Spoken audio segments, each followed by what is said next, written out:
Today we talk about how can you add items to cart on your Walmart app.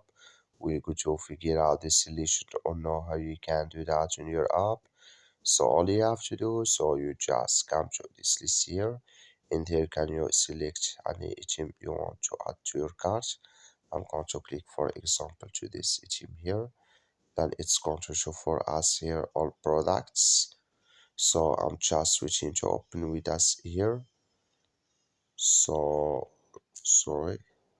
So I'm going to select another here. I'm going to click here and I'll click here to decor here.